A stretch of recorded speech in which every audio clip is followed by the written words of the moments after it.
Bom, gente, diagnóstico de infecção pelo HIV, como eu havia comentado no início da aula, né, tem algumas novidades a partir do ano de 2014.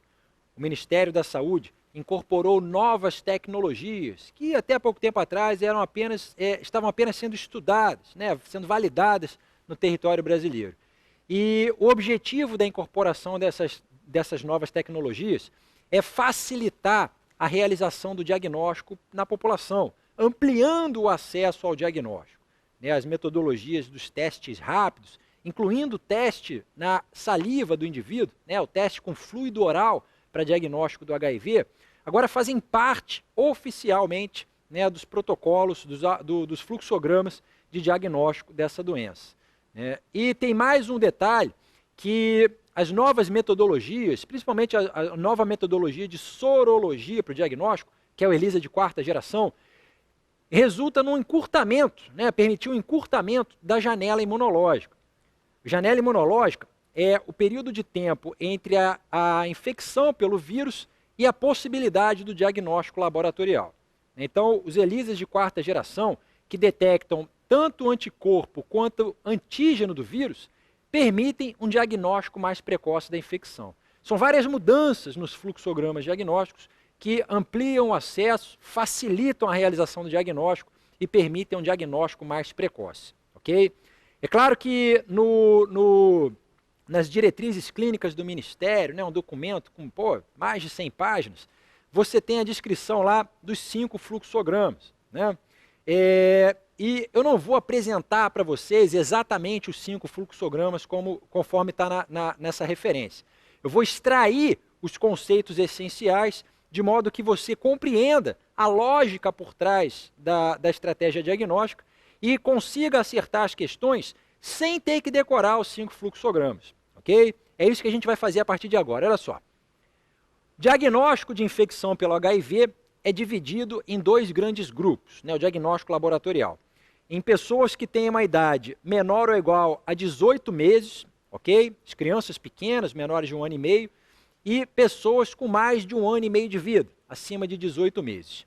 Essa diferenciação é fundamental porque na faixa etária inferior a 18 meses, principalmente inferior a 12 meses de vida, a positividade da pesquisa de anticorpos, ou seja, a sorologia anti-HIV positiva, não garante o diagnóstico de infecção pelo HIV.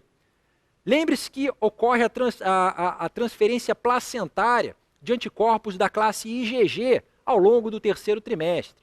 Né? Então, um recém-nascido com anti-HIV ELISA positivo, né, uma sorologia anti-HIV positiva, não necessariamente está infectado, né, porque aquele anticorpo no sangue dele pode ter vindo da mãe e não ter sido produzido no próprio hospedeiro. Então, para dar diagnóstico em criança pequena, com menos de 1 ano e meio de vida, a gente tem que demonstrar a presença do vírus no corpo. Né? Então, o exame que deve ser realizado aqui é um exame mais caro, é a carga viral. A gente faz a carga viral como o primeiro exame para diagnóstico de infecção em criança com menos de 1 ano e meio de vida. Eu vou quantificar o RNA viral no sangue, né, e vou repetir essa dosagem, porque 2 cargas virais positivas fecham o diagnóstico de infecção pelo HIV numa criança com menos de 18 meses. Então, a grande diferença aqui é essa. Né? A sorologia ela não tem valor como exame inicial nesses pacientes. Okay? Aqui, a sorologia positiva pode representar anticorpo que veio da mãe. Eu tenho que demonstrar a presença do vírus e confirmar com um segundo exame positivo. Então, criança com menos de 1 ano e meio, são 2 cargas virais que fazem diagnóstico laboratorial de infecção pelo HIV. Sem dificuldade, né? Isso daqui não mudou em relação às diretrizes prévias. Criança pequena sempre foi carga viral. Né? O que mudou aqui são as estratégias de pesquisa sorológica para pacientes com mais de 18 meses de vida. Na realidade, quem tem mais de 18 meses de vida recebe diagnóstico da infecção, primeiro demonstrando a presença de anticorpos, né, e nesse caso o anticorpo com certeza foi produzido no próprio sangue do hospedeiro, sendo confirmado depois do diagnóstico pela demonstração do vírus. Então, para paciente com mais de 18 meses, a gente pede inicialmente exames sorológicos, e existem diversos tipos de exames sorológicos, e confirma o diagnóstico demonstrando a presença do vírus. Okay? A grande novidade aqui foi a incorporação dos testes rápidos, principalmente do teste rápido salivar, pesquisa do vírus, dos anticorpos no fluido oral, e a troca, né, do ELISA de terceira geração, preferencialmente pelo de quarta geração, que, como eu já comentei, é aquele que detecta, ao mesmo tempo, antígenos virais e anticorpos anti-HIV. Ele permite diminuir a janela imunológica, detectando a presença da doença, mesmo naquele paciente que ainda não começou a produzir os anticorpos anti-HIV no sangue. Okay? Para a gente poder confirmar diagnóstico, né, com essa estratégia, né, eu preciso ter 2 testes rápidos positivos, ou pelo menos um ELISA de quarta geração positivo.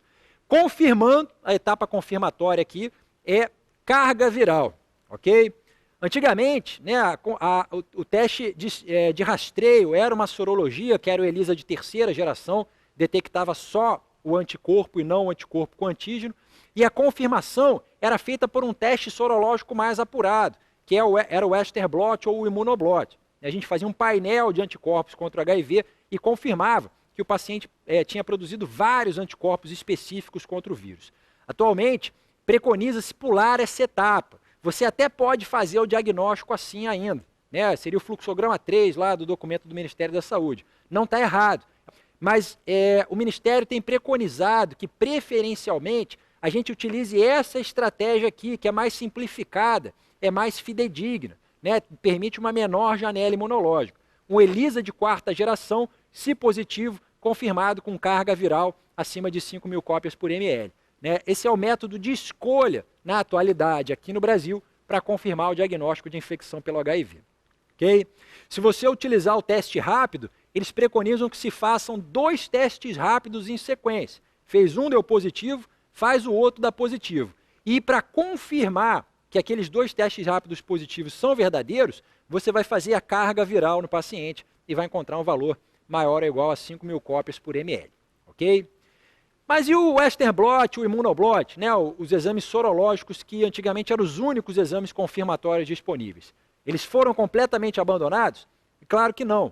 Eu acabei de falar que o esquema diagnóstico antigo continua válido. Né? Se o paciente tiver um ELISA de terceira geração positivo e um Western blot positivo, isso com certeza confirma que ele está infectado pelo HIV.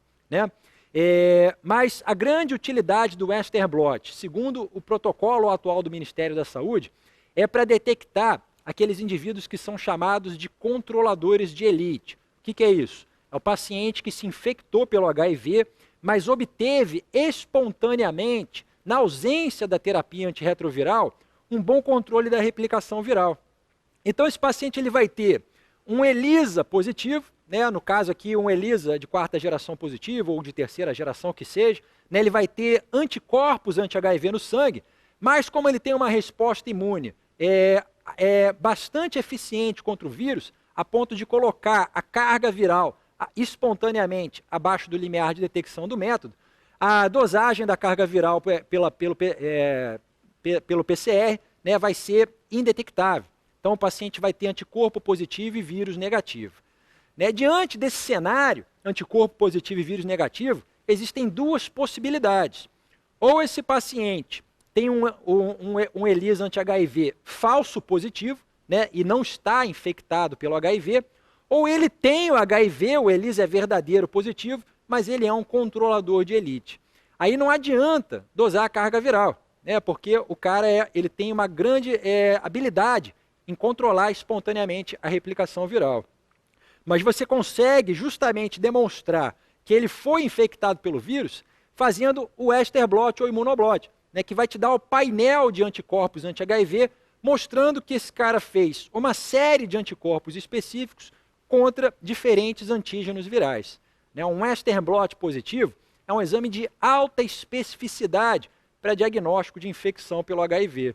Né, como ninguém se cura espontaneamente do HIV, um anticorpo positivo com Western blot positivo e carga viral abaixo do limite de detecção indica que o paciente, na verdade, é um controlador de elite, né, menos de 1% das pessoas infectadas pelo HIV se encontram dentro dessa categoria. É um cara que vai ter uma longa evolução da fase assintomática da doença, né, provavelmente aí podendo viver mais de 50 anos com o vírus no corpo, sem apresentar as doenças oportunistas. Okay? Então, para esse raro paciente, o diagnóstico vai ser feito dessa forma, e essa atualmente é a grande utilidade do Western blot. Né? Para todos os outros casos, a gente faz um teste de triagem, que pode ser um ELISA quarta geração ou 2 testes rápidos, e a fase confirmatória do diagnóstico vai ser feita com a dosagem da carga viral.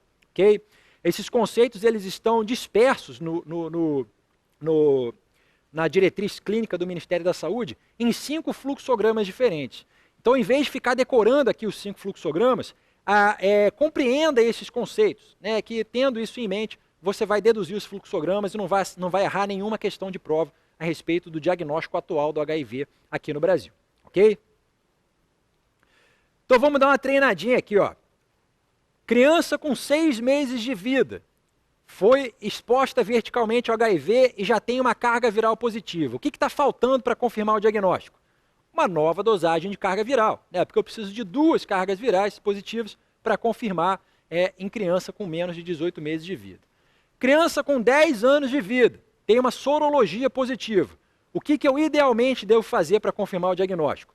Solicitar o RNA viral. Carga viral, se vier positivo, acabou, está confirmado o diagnóstico.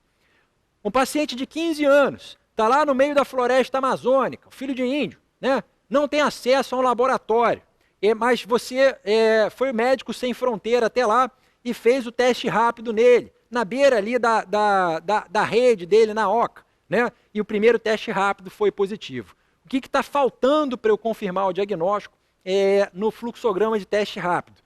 Eu tenho que ter 2 testes rápidos positivos e a confirmação com a carga viral. Então, eu repito o teste rápido e faço a carga viral. O pai dele, né, o índiozão, o cacique da tribo, já tem 2 testes rápidos positivos e fez a carga viral positiva. Né, o que falta para eu confirmar o diagnóstico para esse paciente? Nada. Né? De acordo com o protocolo do teste rápido, esse paciente já tem um diagnóstico de infecção pelo HIV confirmadíssimo. Ok? Esse aqui é o novo teste rápido, né? Um dos testes rápidos que foi incorporado pelas novas diretrizes do Ministério da Saúde é o teste da saliva, né? Que vai poder em breve ser adquirido em farmácia, assim como os testes de gravidez, e vai poder ser feito pelo paciente no sigilo do seu lar. Né? Viu-se que muitas pessoas que achavam que podiam estar infectadas pelo HIV tinham tanto medo de receber esse diagnóstico, né? E tinham, às vezes, tanta vergonha de procurar um centro de testagem anônima, que eles simplesmente não buscavam o diagnóstico, não iam no laboratório, não iam no centro de saúde. Né? Então, espera-se que com esse exame, a pessoa possa comprar na farmácia e fazer o teste em casa. Né? E se o teste for positivo, ela vai se convencer a ir no centro de saúde. Então, isso aqui faz parte da política do Ministério de ampliar o acesso ao diagnóstico. Né? Eles viram que uma fração das pessoas, uma parcela da população, não realizava o diagnóstico porque não ia até o centro de saúde por diversos motivos. Então, acredita-se que com o teste rápido, desde que ele seja validado, né, a sua sensibilidade, sua especificidade, você consiga diagnosticar um número maior de casos, né, e até diagnosticar de forma mais precoce, porque é muito mais fácil na farmácia comprar o teste rápido do que se dispor aí a um centro de saúde público, né, ficar na fila e fazer o exame, enfim. Isso aqui é para facilitar o diagnóstico. Né? E realmente os testes, alguns testes, alguns kits e produtos, né, de teste rápido oral foram já efetivamente validados em nosso meio. Foram comparados com testes de padrão ouro e demonstraram excelente sensibilidade, são testes de alta sensibilidade e excelente especificidade também. Mas lembre-se, né, o teste rápido sozinho não confirma o diagnóstico, nem mesmo o salivar, muito menos o de sangue. Né? Você tem que ter 2 testes rápidos positivos e uma carga viral com mais de 5.000 cópias para confirmar que o indivíduo está infectado pelo HIV.